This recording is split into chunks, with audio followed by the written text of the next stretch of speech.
Today, I'd like to introduce Nicole Jean Hill, who is working to publish an exciting book about a historical Wyoming mining town. Nicole Jean Hill is the co-curator of the Lora Webb Nichols collections, housed at the American Heritage Center in Laramie, Wyoming. 24,000 negatives over the course of her lifetime in the mining town of Encampment, Wyoming. The images chronicle the domestic, social, and economic aspects of the sparsely populated frontier of south central Wyoming throughout the early 20th century. Nicole Jean Hill has been working on preserving this archive in collaboration with the Nichols family since 2013, including digitizing the photographs, organizing the corresponding text, recovering the photographer's diaries and letters, and collaborating with the Grand Encampment Museum and the American Heritage Center to secure a permanent home for the negatives. So, Nicole, tell us how this all got started. This journey with this book. I mean, that is interesting in itself. Yeah, it's been in process since about 2013.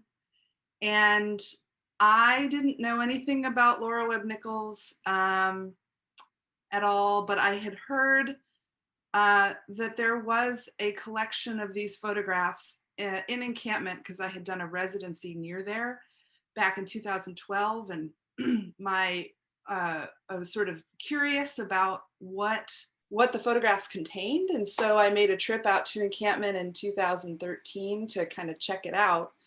And it wasn't exactly accessible because it's such a massive amount of photographs, and some restoration had been done on the archive, and the negatives had been vacuum sealed, scanned, and then vacuum sealed back in the 90s. Then there wasn't really an easy way for people to look at them in that state in 2012, 2013. And I met Nancy Anderson, who is the family friend of Laura's and who had done a lot of the work in the 90s. I met her when I went out to Encampment in 2013. And she was really excited that I was interested in learning more about Lora, and also really sort of disappointed that I couldn't look at the photographs. And so we just kind of talked it through, and I said, well, I would love to help you get these photographs out so that people can look at them. But I didn't even actually know what was in the archive. So I sort of dove into it without knowing too much. There were, I think, 100 photographs from the 24,000 that at one point the museum, it was the Grand Encampment Museum where they were originally housed, had printed 100 of them for various purposes related to their museum, mostly to do with the mining history of the area. So I got a glimpse into the archive, but not a full sense of what was in them. So I worked for several years then, from about 2013 to 2015, just working out the logistics of how to get the images viewable in a reasonable fashion. So then in 2015, I was actually able to sit down and look through the 24,000 photographs and see what they contained. And luckily, Lora also kept pretty good notes of all of her work. So if at the very least the dates are included in all of the images, if not a caption with who was photographed and where they were photographed. And so it was from there that I started to build out the idea of doing a book to kind of create like an entry point for people to see what is contained in the archive. Wow, that it had to be it had a lot of passion involved in this because you sort of took a step, you stepped off the curb, Nicole, and you said, well, let's give this a try. And this looks to be an absolutely beautiful book, and more importantly, a historical piece that people in Wyoming and just about anywhere can go back and look at this and really understand what life was like back in those the times. If I remember correctly, Lora Webb she was what, born in 1883 and died in 1962. Is that correct? Somewhere around there? Yep, that's exactly it. Okay, super. Well, let's start taking a look at some of the images. I know Melanie McWhorter, she helped you design the book. Is that correct? She helped with connecting me with the publisher and some of the editing and kind of how to frame it for the audience of Okay. what would be interesting to people. Okay, well, here we go. Let's take a look at the book. Whoops, there we go. Okay. There, it's a hardcover book, obviously. How many pages in the book? I know that there's 115 photographs. Oh, 115 photographs. Now, is there text to go along with a lot of the photographs? How have you organized the text and the photographs? So what I decided to do was to try to develop a system for the captions, and the captions are all on the end of the book. There's a list of plates for each of the photographs. And so you're not bombarded with the caption when you look at the photographs. You just see the image, and then in the back it will tell you the who, what, and where. And I simplified the captions a little bit based on Laura's notes to try to just make them consistent from one image to the next, because sometimes her notes would include just more like personal nicknames or things like that of who was in the photograph. So I tried to simplify that for the and I'll have the website listed below on the YouTube channel and Facebook. Is the book available now? It is, yes. Okay. Okay, super. Let's go to, I believe these are images of 4 images that Nicole sent me that give you an idea of the great work that's in this book. Here is on women. Wow. This is, wow, this is, what made you choose this particular image? Obviously, it goes back to a day when, breastfeeding was very common. I don't know how common it is today, but it just, give me your thoughts on this image. Well, this was the kind of photograph that I was secretly hoping I would find in the archive before I could even look through it. Just knowing that the archive was a woman photographer, and a woman who started photographing when she was 16 through the raising of 6 children, and someone who photographed her everyday experience with her community of friends and relatives. And so I was really hoping to find not the very formal photographs of families, but the everyday moments and the more intimate moments. And of course, this one, her breast is partially exposed.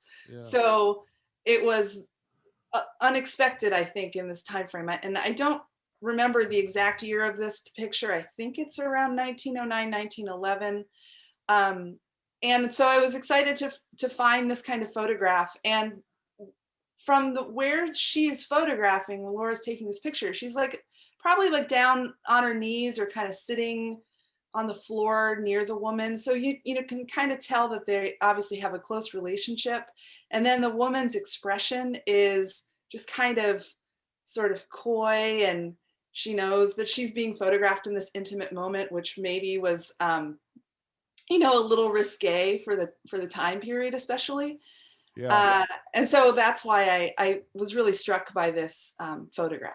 Oh, it's great. And these first 4 are all women. This gal is she, well, I'm sort of missing.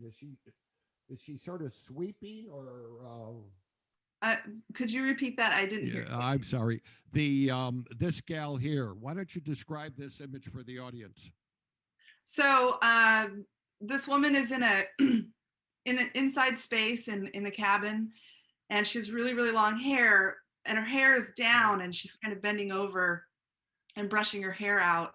And, it's this hairstyle that would have been fairly common for women around this time, really, really long. But normally when you would see photographs of women of this era with their hairstyles, they would have been braided and, you know, put up into various more elaborate hairstyles.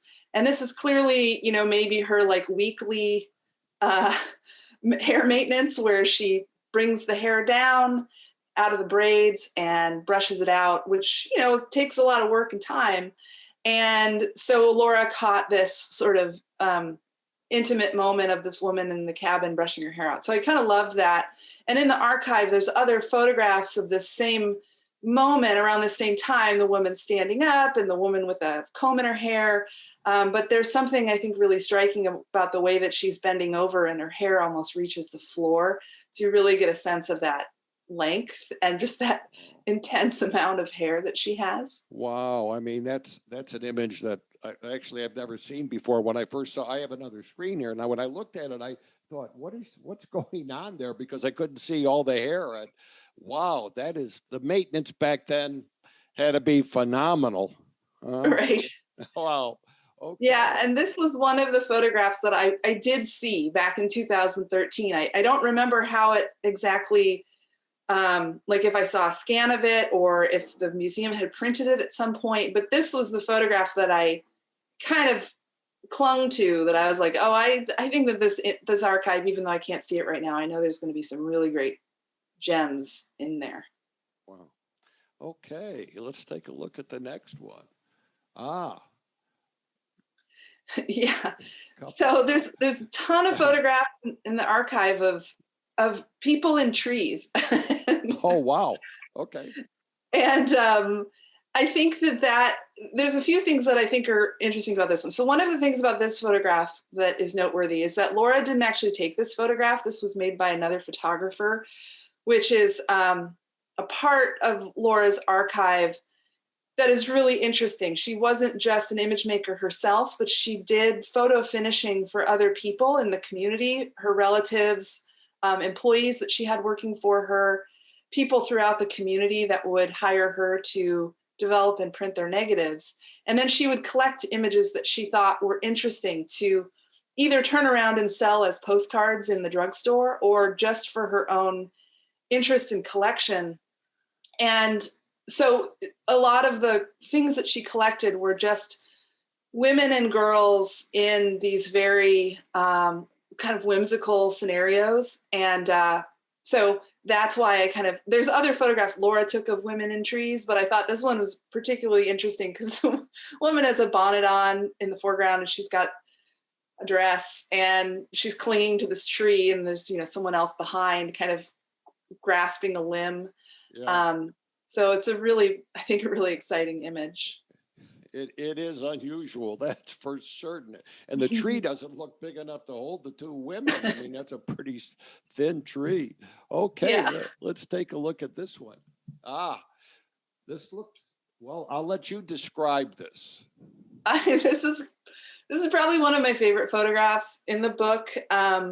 This was a group of 4 girls. Again, this is another one that Lora didn't take herself, but she collected because she had developed the negatives. And it's 4 girls. It kind of looks like there's only 3, but there's actually a 4th girl behind the girl holding the string who's got a cup in her hand. But there are these 4 girls that are on the ground. This was a girls' camping trip. And the girl in the foreground is holding a string, which is indicating to me that the string is firing the camera. So this is like an early selfie. Oh. And the girls are all kind of posing for the camera. And you can see behind them in the background, they've got their like clothing and other things hanging on the trees that maybe they had washed. They're wearing these big boots and sort of outdoor shoes, but they're all wearing these dresses. And I was talking to my mom about this image, and my mom was sort of wondering because the girls' dresses all seem to match. And so my mom was wondering if that was from like a school uniform, but these girls likely would have been homeschooled. And so my guess is that I think it's 2 pairs of sisters. I think this was just the outfit that the mom or the aunt made, you know, using the same material. And so making everyone the same dress. And then this is their camping outfit. And so the camera's on the ground and the girls are on the ground. They're kind of laying about.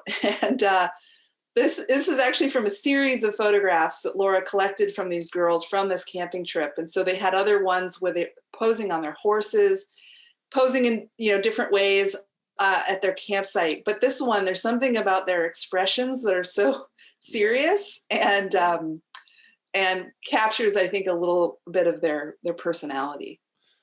Especially the string that's there. I mean, that you're probably right. That's probably what they used to set off the shutter. Wow. Okay. And yeah, so this one is a later photograph, 1920s, early 1930s. And Lora, even when she had her fairly established photography studio, the Rocky Mountain Studio in Encampment, she also in the summer made extra money working at the various dude ranches in the area. And these were some of her fellow workers. So these were maids at one of the ranches, and Lora was a cook. And I think it's just really exciting that she was making photographs of the people kind of behind the scenes that were making Wyoming into this area, the sort of tourist destination at that time, and kind of building up the sort of Encampment, Saratoga area. So it's kind of this interesting picture. The women are older and they're maybe taking a break. They've got the clothes strung up on the tree behind them from their duties, and just having a moment of rest and just kind of seeing these women. One of the women has kind of a like water stain. Her dress is kind of wet. But then the composition of the photograph is really beautiful. The way that Lora has put them at the lower end of the frame, and you see the tree kind of going up from where they're sitting. And then one woman is sort of sitting to the side and the other woman is facing the camera. And so there's a kind of a seriousness to the way that she photographed, a sort of an intention with her composition that I think, you know, you combine that with, okay, here are some women that would not have normally been photographed at work, and then combine that with this sort of beautiful composition that Lora really refined over her lifetime as a photographer. Is just a quick question: is Laramie, Wyoming now part, or is Great Encampment now part of Laramie, Wyoming, or is that a town that still exists in Wyoming? It still exists. It's about an hour and a half drive from Laramie, about 80 or so miles. And it's kind of isolated in the sense that, like, if you're trying to get from Laramie, you really have to go like in the summer months, because the main pass that goes over the Snowy Range Mountains is closed in the winter. So to get there in the winter, you kind of have to do this big sort of southern route along the mountain through, you kind of dip into Colorado to get over there. And then the closest big town, like if you were in Encampment and you needed to go to the grocery store, you'd go to Saratoga, which is about a 20-minute drive north. The population of Encampment right now is around 400. So it's its own little town and its own identity. But you know, the nearest places again are Saratoga and Laramie. But another way you can get there, like if I was going to drive there right now, I'd actually go to Rawlins. And a lot of people go through Rawlins if you're on I-80, you know, driving across Wyoming. Rawlins is a big sort of truck stop area. Okay. And that's another way to get there. Okay. Yeah. Well, in the next image, it looks like we have well, obviously somebody's going to shinny up the tree there, and it looks like a timber guy. I mean, why don't you describe this and what you've seen there? Yeah, so this photograph has a guy who is climbing a tree to do some logging, and then it's clearly photographed by someone else in a tree next to that tree, but higher up. So the camera's kind of pointing down at this guy who's already fairly high up in a tree. And then there are two guys down below on the road posing because they know a photograph is being taken. It's kind of this sort of, you know, very rural logging road, probably out in the Medicine Bow Forest. And so it's from this really high vantage point looking down, guy in the tree, two folks down on the road, and they both have their arm around each other, the two guys on the road, in this really sort of dramatic pose. And this one kind of connects in a way to the last picture, because I think one of the really important things about the archive is the way that it shows labor and labor of men and women during this time frame. And this would be another photograph that Lora collected from another photographer. So she's developing photographs for her community, and that included a lot of the workers who came through to work for logging and for various public service projects in Wyoming. Okay, wow.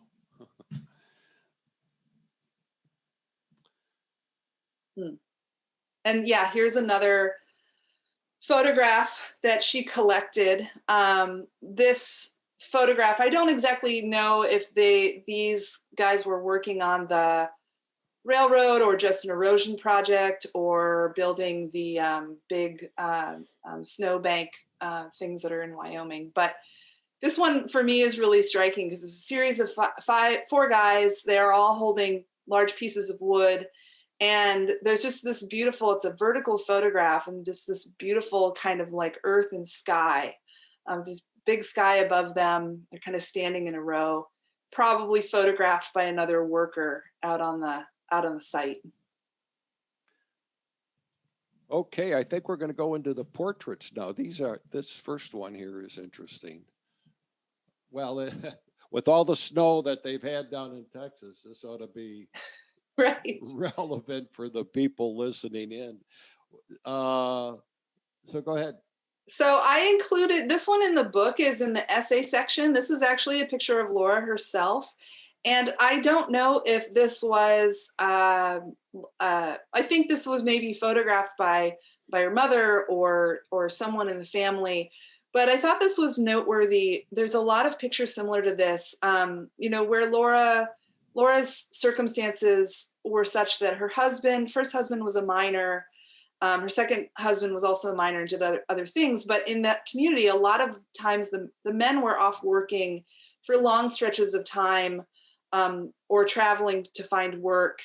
And the women were oftentimes at home doing all of the duties, raising the children, chopping firewood, shoveling snow, doing everything.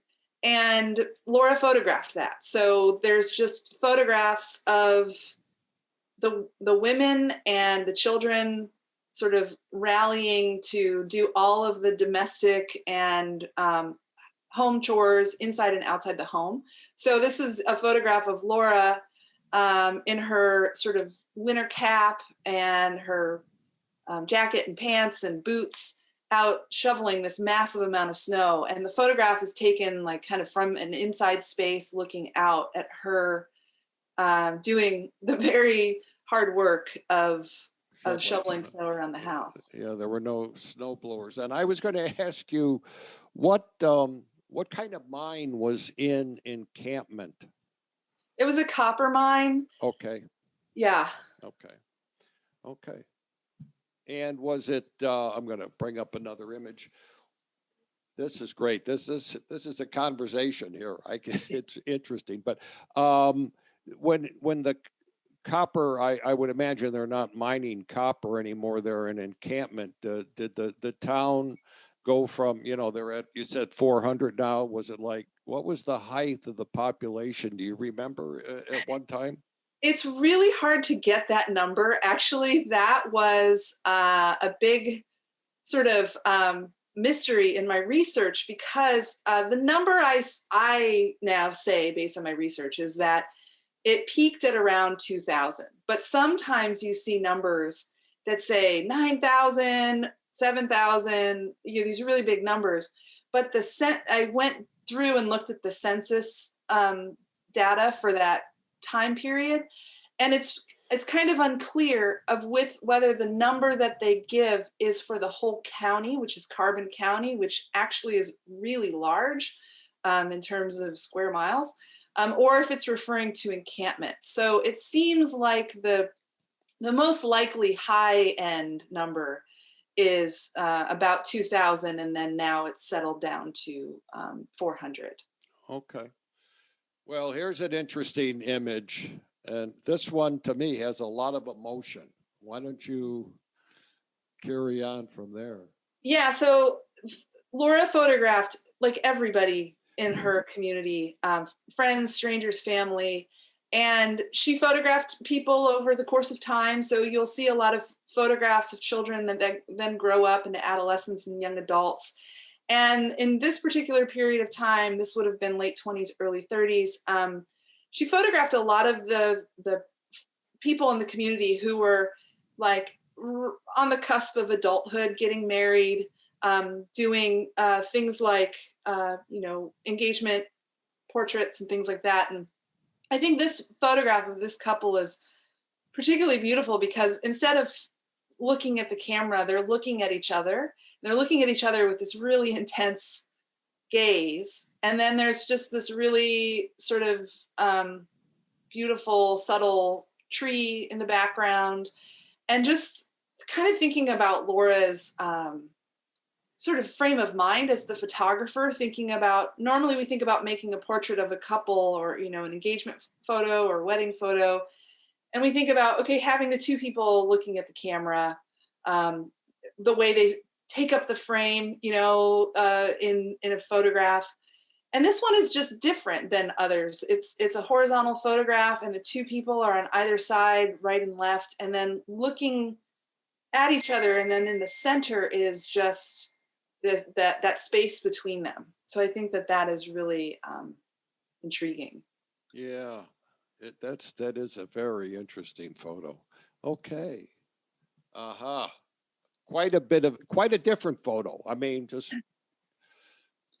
Yeah, so this would have been, this was Ted Higby. Ted Higby was one of her employees. He was a photographer as well. So some of the photographs in the archive were made by this gentleman.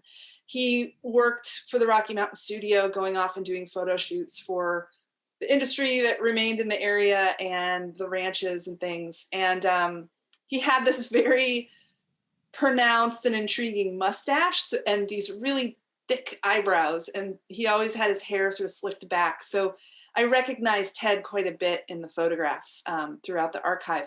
And this is a photograph that she took of him and his wife, Alma. And this, just there's something so tender about this photograph, the way that he has his arm around her. He clearly has a broken finger from who knows what, but his finger's all wrapped up.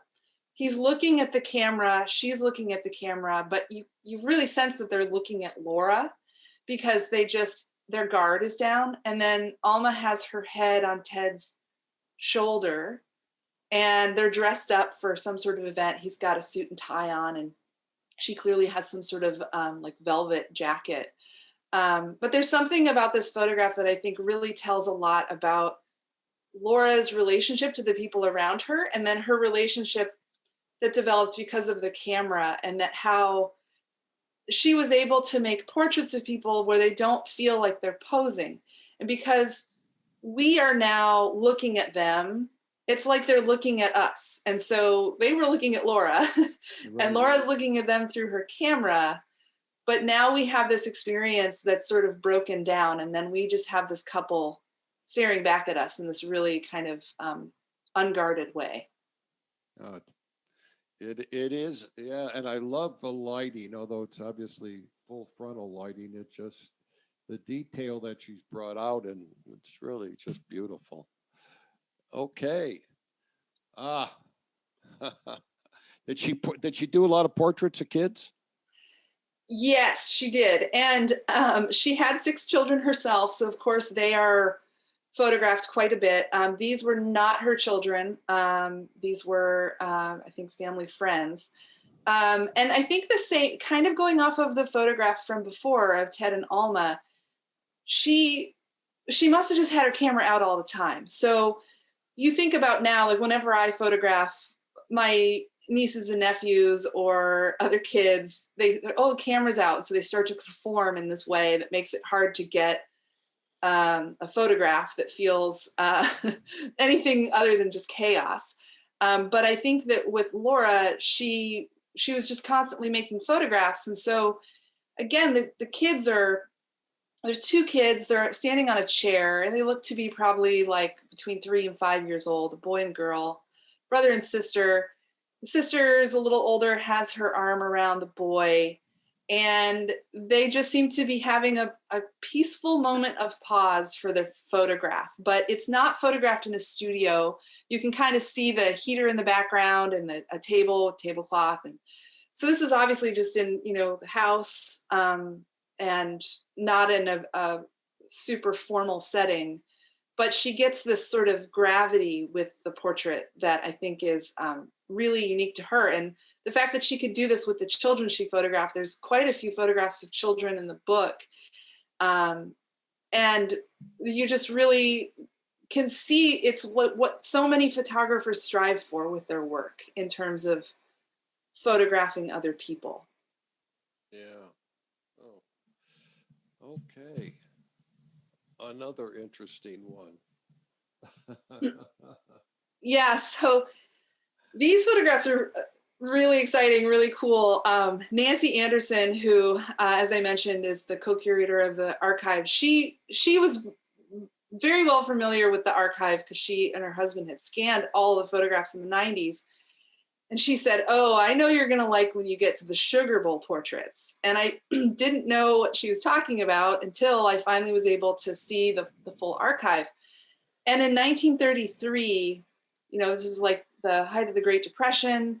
The Civilian Conservation Corps sent young men from all over the country to Encampment to then leave from there to go into the Medicine Bow National Forest to do public works projects. And so these young men would come in, early 20s, come to Encampment, and then be sent off into these work sites. And when they would come to Encampment, one of the places that they would go, either before and after their work duties, was the soda fountain in town, which was called the Sugar Bowl.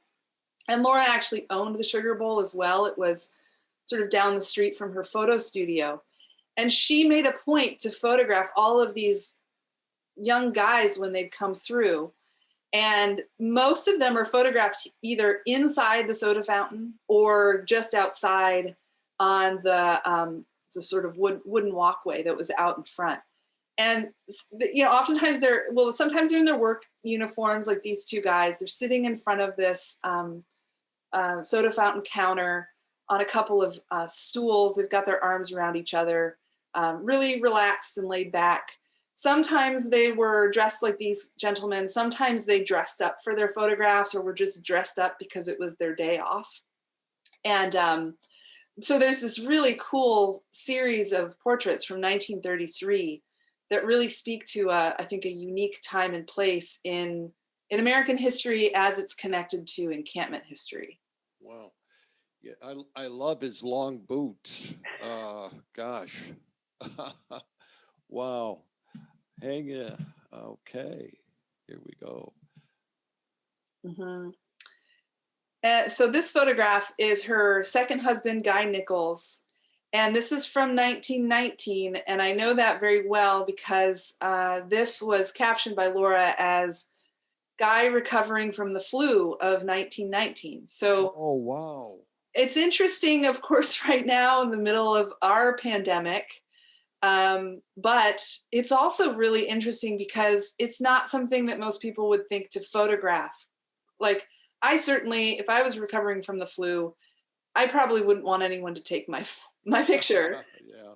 But Lora photographed pretty much everything. And, part of what I see in this photograph, he's really skinny. He was a really skinny guy anyways, but he's probably, at least a couple weeks into the flu. So he's extra skinny.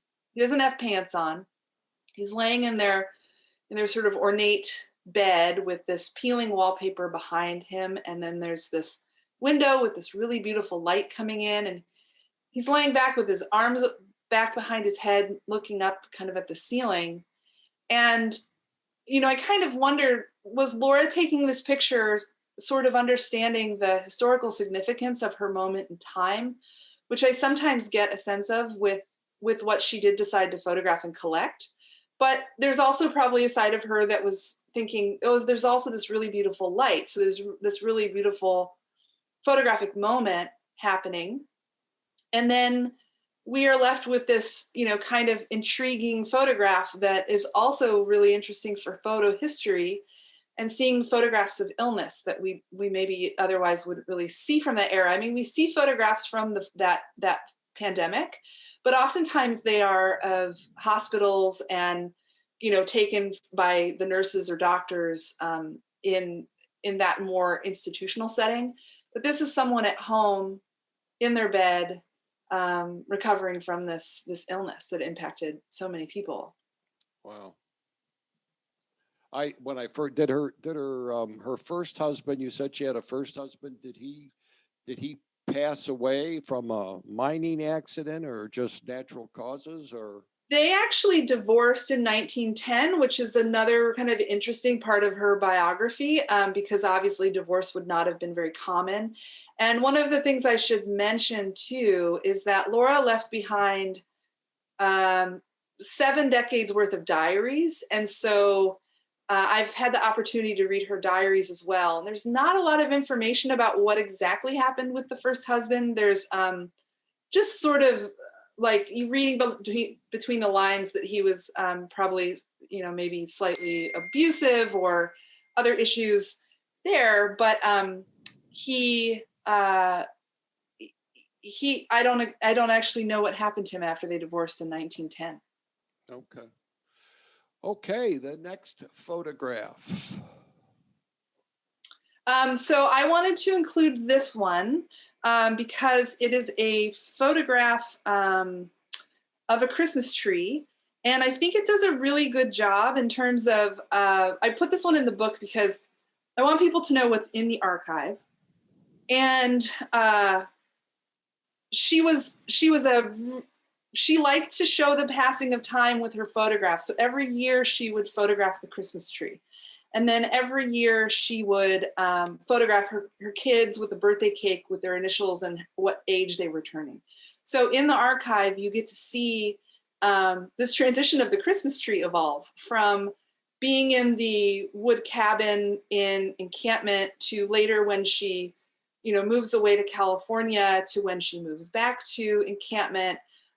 You get a photograph like this with this weird bulbous Christmas tree with just sort of misshapen and odd, to what we think of now as the sort of perfectly triangular Christmas tree. So what I did in the book was I included one of the most, I think, visually striking and strange looking Christmas trees from her collection. Yeah, bulbous is a good word. That describes it. Yeah, here we go. So these are the photographs that I wanted to show a collection of her collection. So she, as I mentioned, she photographed photographs from other people. And these would be, from her photo finishing studio, she would develop the negatives, print the negatives, and then find a negative that she liked, and then buy the negative off of the person. And so she'd write a little note in the envelope, that said, I saved one of your negatives and bought it from you, so deal with it. And so, one of the things in the collection is oftentimes girls and women hunting and showing off their prized dead animal, birds, elk, all kinds of things. And this one I really like because two girls have this bird in between them, and then they also have their guns. And the one girl on the left just looks so proud and just has this really great expression on her face. And when I see photographs like this, I just love thinking about what Lora was thinking about when she saw it. That kind of excitement of developing the film of somebody else, these pictures coming out, and then what she was delighted with the photograph. It just says so much about her through the pictures that she collected. When I look at these, the historical relevance is just absolutely phenomenal. Looks like a mining camp here or some kind of tent camp or?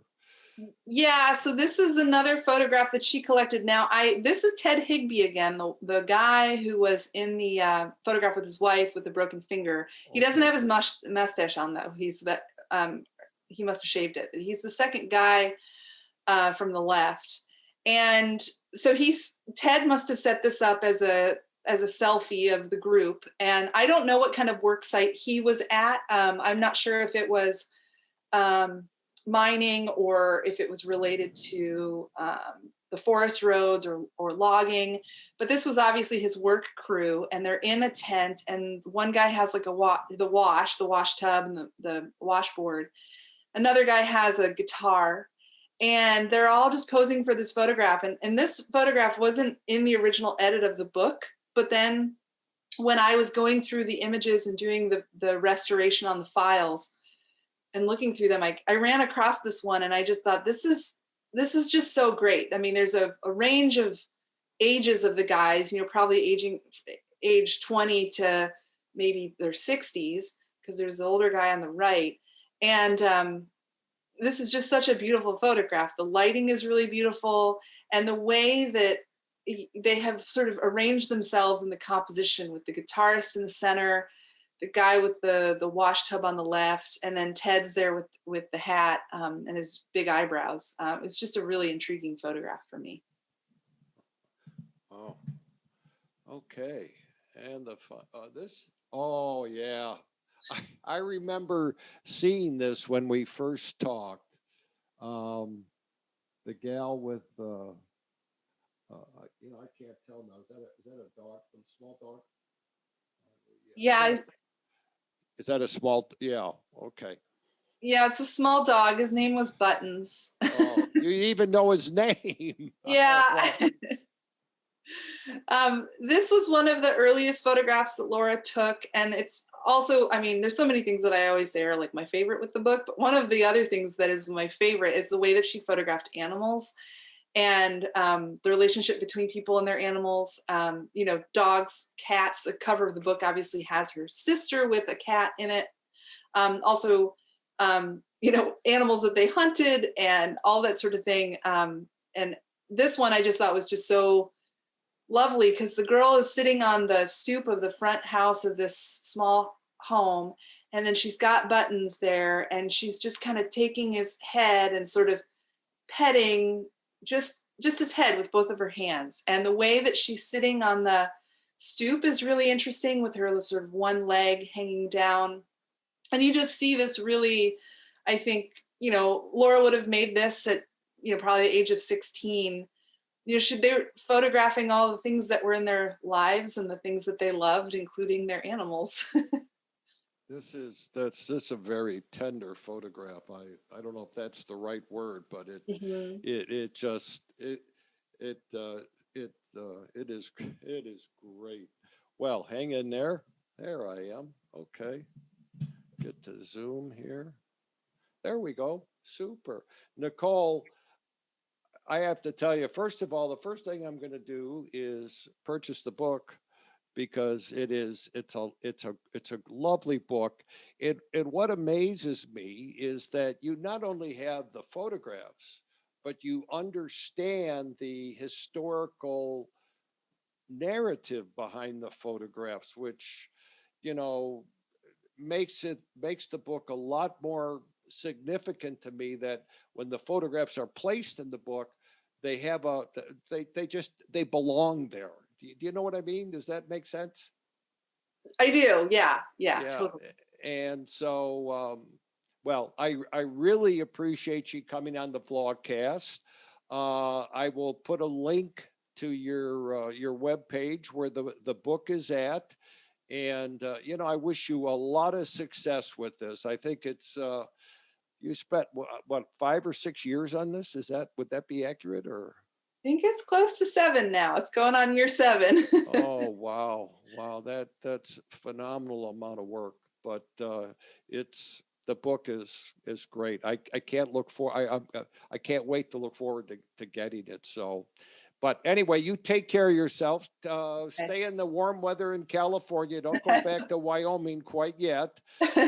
And hang in there after the podcast. Hang in there. You take Okay. care of yourself. Bye-bye.